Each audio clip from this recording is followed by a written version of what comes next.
Өткен бір жолы айтқандай, мына ойраттар Шыңғыс ханның қағанатына 1207 жылы өз еріктерімен қосылған. 400 жыл өткеннен кейін бұлар өзара дербес күш болып, ойрат одағын құрып, 3 хандық пайда болады. Ол ең бірінші Чорос руы. Бұлар өздерінің тайшыларымен мына Жоңғар хандығын 1635 жылы құрады. Одан кейін Хошоут руы, бұл Далай ламаның шақыруы бойынша Тибетке, Көкнұрға кетіп, сонда соғысып, 1642 жылы Хошоут хандығын құрады.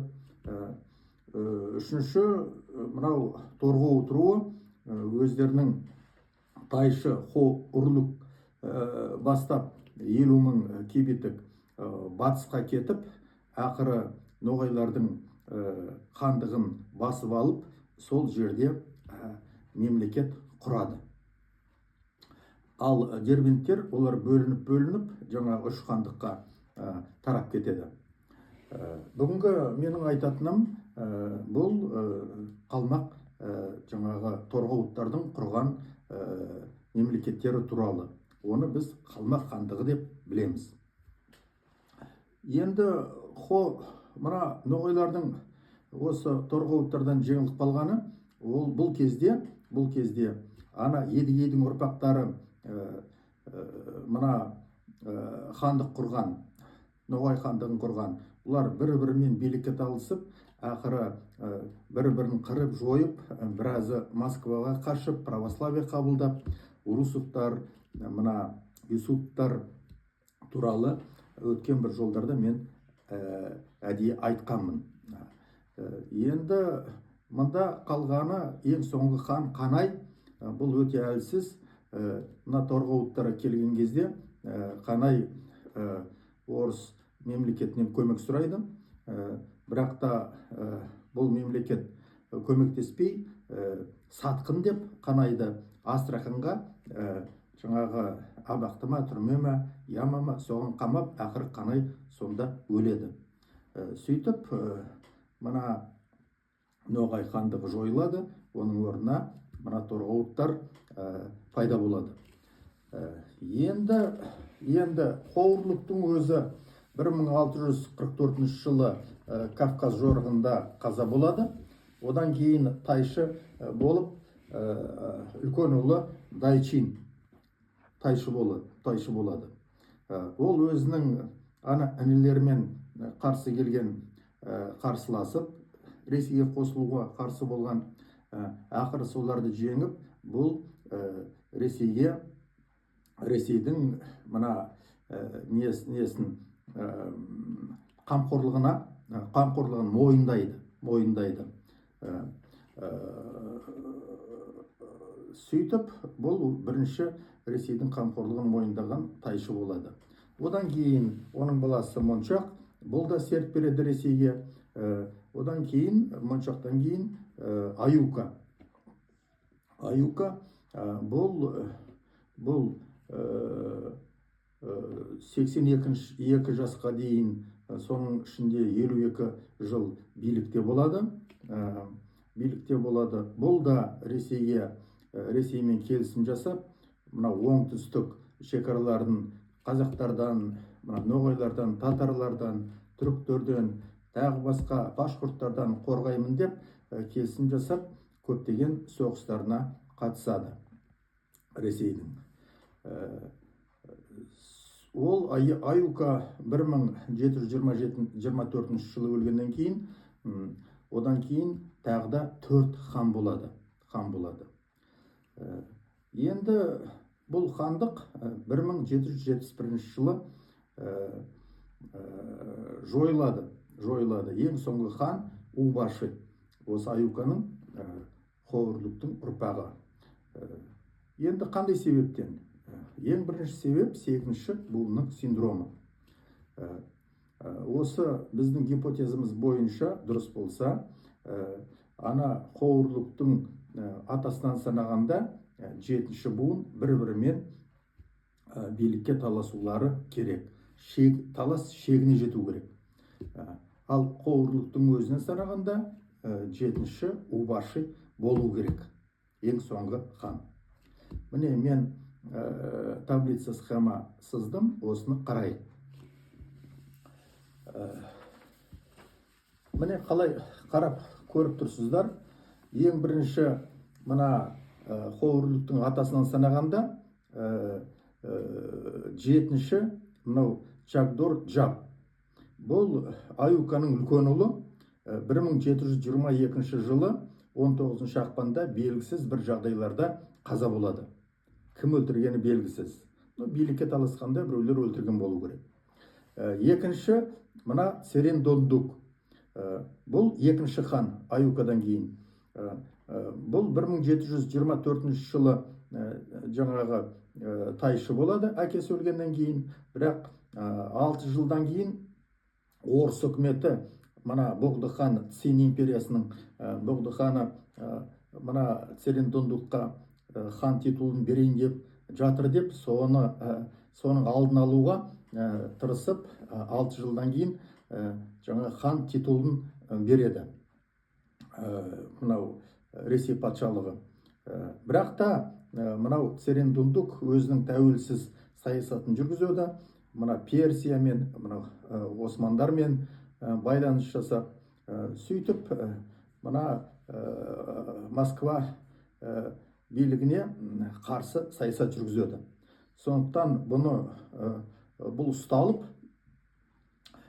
Москваға жіберіледі, артынан Санкт-Петербургға жіберіп, осылай ол тарихқа кетеді. Оның орнына қолға үйренген жасық Дондук Омбо билеуші болып қалмақтардың тағайындалады.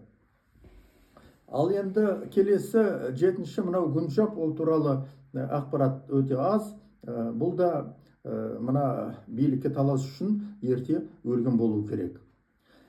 Ал енді қоуырлықтың өзінен санасақ, онда жетінші, міне көріп тұрсыздар, оң жағынан Қалдан Норбо, оның бауырлары мына Рандул, Алексей, бұлар жетінші.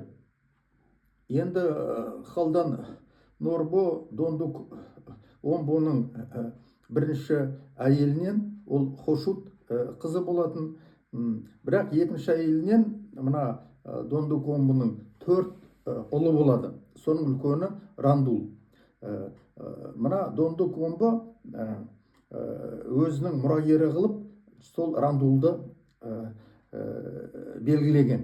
Соған мына Қалдан Норбо қарсы шығып, әкесіне сөйтіп қарсыласып, ақыры жеңіліп, мына орыс мемлекетінің күшімен бұны 1740 жылы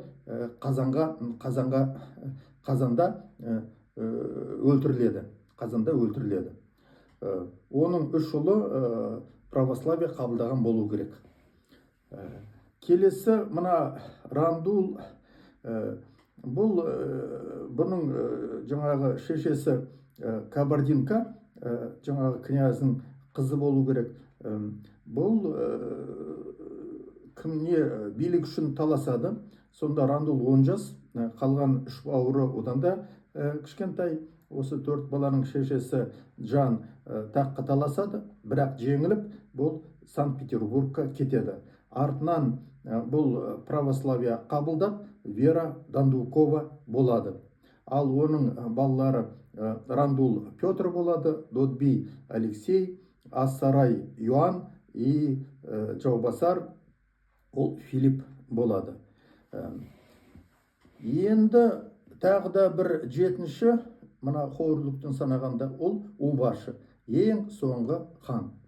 Бұл 1771 жылы жаңағы өзінің адамдарын алып, қаңтар айында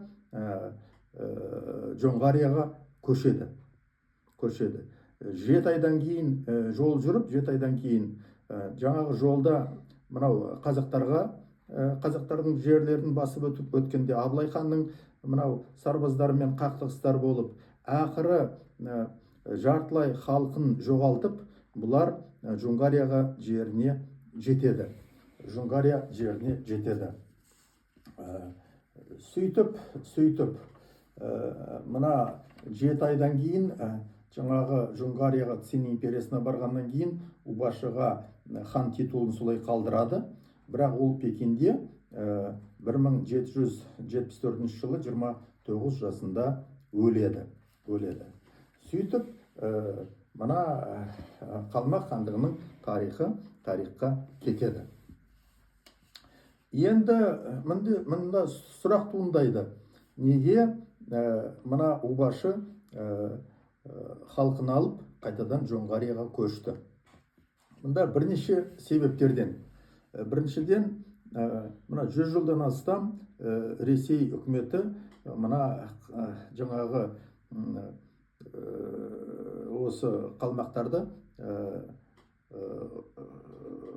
соғыстарға тартып қолданған болатын. Екіншіден, бұларды православия дінін қабылдауға күштейді. Үшіншіден, мына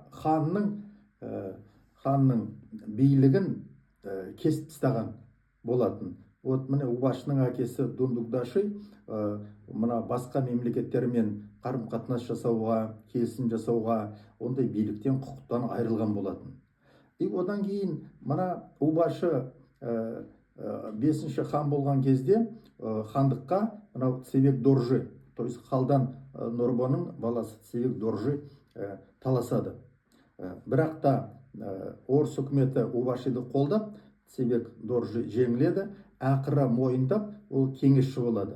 Ал бұл кезде ана Жоңғар хандығы Амурсана бастаған бұл Цин мемлекетіне жеңіліп, жалпы қырып тастаған болатын. Сондықтан жер бар бос, осы көшуге осы Цевек Доржи кеңес берген болатын. Осындай себептерден жаңағы Убаши Жоңғарияға өзінің халқын алып кетеді. Енді қосылмай қалып қойған 12.000 кибитка отбасы бардың. Бұны император Павел I 1800 жылы Қалмақ хандығын қайтадан жаңғыртады. Ол мына соғысқа қолдану үшін. Бірақ 3 жылдан кейін Александр I оны қайтадан өзінің бұйрығымен жояды.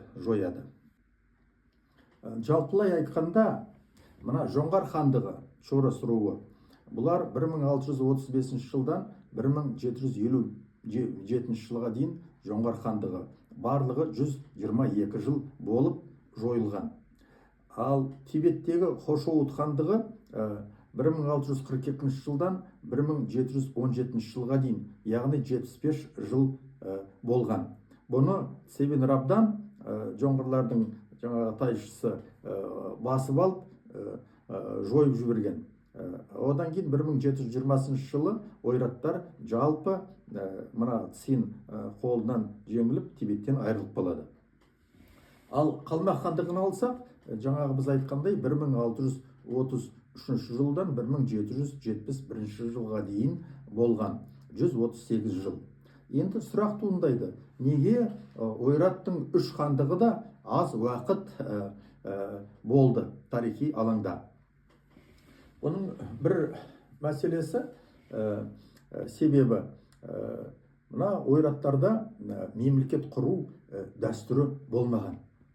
Кезінде ана Есен Тайшының ұрпақтары ғой, Есен Тайшы да ана Тайсун мен Арық-бұғаның ұрпағы Акбаржинді өлтіріп хан болған. Оларды ешкім көтерген жоқ. Бұларға да хан титулын Далай Лама немесе орыс патшасы беріп отырған. Ешкім бұларды жаңағы ақ киізге отырғызып көтермеген. Ал енді біздегі ұлы даладағы дәстүр, бұл бірнеше ру, осындай үлкен рулар жиналып, ақ киізге қағандарын көтеретін. Бұл бірліктің басы болатын. Бұлардың осындай дәстүрі болмай, бірліктері болмады. Чорос, мына жаңағы рулар Хошоут, мынау Дербент, осы 4 ру бірге болып бір адамды қаған қылып көтерсе, әрине бұл күш Цин империясына қарсы тұратын күш болар еді. Бірақ ондай дәстүр болмады, және ондай болуға идеологиялар да бұлардың болмады. Сондықтан идеология деген, мемлекет құру дәстүрі деген, ол өте маңызды мәселе.